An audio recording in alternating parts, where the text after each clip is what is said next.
So you worked out, right, I need to buy a Passat. It's got to be this particular one with this particular fuel tank and this engine. Piece of cake to find one of them, surely. Yeah, how many were online, Joe, when we looked? I think there was 12 on Autotrack. And how many did you go and see? We saw probably 6 of the better looking of the 12 group. Most of those were in Birmingham, and I mean that was a waste of a trip. And how many of those were shit boxes? All of them. Like, mate, they wouldn't have made it to Folkestone. Well, we'll come on to that later. But they were terrible. I mean, we're only talking about cars that were like $3,000 to $4,500, Yeah, $5,000. and as we've said before in other podcasts, the used car market, the sea's risen. The worst cars now that used to be £500 are a few £1,000s. Yes. So we were finding those cars. And it's quite funny though, because you're talking about doing this ridiculous challenge and driving all this way, and you're not thinking about a car that's like $100,000. You're looking at spending like less than $5,000 on the car, which makes it even more cool. Yes, well, I think that It was part of the allure for us, for sure. it was. I think before it was like 7 Series. It's like this luxury limo that can do this distance. That's also impressive, isn't it? It's like that, but then it's like, but now you're literally doing it in a very affordable car. Yeah. And it's that old and that affordable, but yeah, it can do those kind of distances. But yeah, so we shopped around, and then we end up going to eBay, and every day Pat and I were sending each other links, and poor James was also getting stitched up. The last time we did a podcast, you were then going off up to Birmingham to see one. Look at some of the cars. Yeah. And James just happens to be a bit of a VAG group expert as well. So, I mean, honestly, when you talk about nerdy, James knows everything. So That's our point man at Michelin, by the way, for those of you who don't know. Yeah, he's here with us now, and he was. I mean, you got to tell a little anecdote about the one we went to see in Birmingham. So we saw a car in Birmingham that looking back on the photos was a little bit low. I think it had some replaced shocks or something. No, the other one. I was going to come on to that. So we saw this car. Joe went for a small test drive, and as he did, I got up and had for another car that I knew was within the area. Yeah. It was a 10-minute drive away, so I thought, look, let's maximise the time we spent getting to Birmingham and going and look at this other car. We got to the other car. James would give us some tidbits of like what to look for, and we were also like kind of live sending him videos. Yeah. And James sent us a voice note back after showing him a video of the second car and said, just make sure that the person who's selling this car isn't in earshot. I'll leave a few seconds. Run away. And that was probably a good sign to not buy that car. Wow. I think we definitely lent on James's expertise there. Yeah, wow. And then we found one on eBay up in Yorkshire. Yeah. It was a red one, looked really clean, one owner, and we're like, we found it. And this was putting a time frame on this because Patrick and I booked out these 8 days. We've got it all cleared by Michelin, which we'll get onto in a second. And we're now like 2 weeks out from the trip or something. And we don't have a car. Oh my We God. booked everything, but we don't have a car at this point. So we found this one up in Yorkshire. It was a red one owner, looked really good. Yeah. We were just about to go and pick it up the next morning, and with all the cars, we were doing an HPI check, and I did an HPI check. Anyway, 5 years ago, it just miraculously lost about 30,000 miles, and then since then, it hadn't put on 1 mile, and so obviously that had been clocked. So anyway, then it was you that thought about. Yeah, well, we had Ben on the podcast. Yeah, we went to the Car Volco. From the Car Volco. Yeah. And I think Ben said off camera, off the podcast, like, oh, if you guys ever need anything through auction sites, let me know. I've got the logins. Like, I do buy and sell cars for clients and stuff. So genius. So I was like, Big shout out to Ben, by the way. Yeah, Yes. massive shout We're coming back. Without this, it wouldn't have happened. But yeah, I said to him, look, pretty niche, but like, do you fancy looking your auction platforms to see if you've got any 2011 1.6 saloon Blue Motion VW Passats available at all? And within 20 minutes, he found a lovely car that I then sent to Joe and I sent to James, and it all kind of checked out. It had good mileage, one owner, some service history and everything with it. But it was still on an auction website, so it was still sight unseen. We couldn't go see the car. It was at British Car Auctions. Yeah. I mean, you can tell what happened next. Yeah, so then I think it was happening the next day or 2 days later or something. So we had a online sort of Zoom call. I've never been so excited about not just buying a car, but I've never been so excited about the process. And all these cars are going through, and this guy was going. So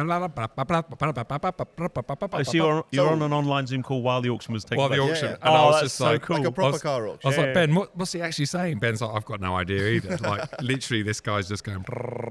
And so we're watching all these cars go through, and they're churning, aren't they? It's not like I've watched a lot of like Harry's like Bonhams or something like and that. it's like They spent 10 minutes on each car, £500,000 going once. This was just like gone. Anyway, there's the Passat's getting closer and closer. Pat and I are like, I'm actually sweating at this point. I'm like, and we're like, right, we've got a top 4.5. I'm not going to pay more than £4.5 grand. That's it. Like, anyway, it was started at 2.3, right? 2-3, yeah. And so 2.3. So obviously we put in automatic bids up to £4.5 grand, and we have a bid at 2.3. Going on, boom, sold. And that was it. It's the shortest auction I've ever seen. It was like we were the only bidder, and it honestly lasted 5 seconds. Nobody else was interested at all. See what they missed out on. Well, there's a buying fee as well for the auction, like a British car auction. I think it's like 500 or 600 quid. So it's about £2,800, but still well within what our budget and what we wanted to get. So then, thankfully, James again had organised with one of Michelin's sort of very regular partners, Elite Garages, who are mostly based in the south of England, that they would do a proper overhaul, check, service, etc. on the car. So, and that was happening literally a few days later. Well, we collected the car the day before. In terms of having timelines, like, normally you drive a car for a bit, check, see if there's any issues. Well, we picked up from the auction, drove it to a hotel, met James, and the next morning took it to the garage to get serviced. Are you going to share with us what happened on the way down? Oh, I thought you could have glossed over that one. No, before you even left the UK. So earlier when Joe said, well, some of those cars wouldn't have even got you to Folkestone. Yeah. Well, this car didn't get us to Folkestone either, initially. Can we just, let me just, before we remind, how much did you spend on the car? 2,800 after fees. Okay, remember that number. What happened, Pat? So me and Roger were journeying out of London, hour and a half into the trip on a very relaxed drive down there, normal motorway speeds, don't need to be economy on that part of the journey. The car just stopped working, went into limp home mode, engine warning light, coil light, pulled over just before an exit of the motorway, unfortunately. Luckily, full hard shoulder, not a smart motorway, so we're very safe. Good. We could get 10 feet away from the car, hazards on, and called a recovery truck. I just have to caveat that though, because I don't want this to look bad on Elite Garage's behalf.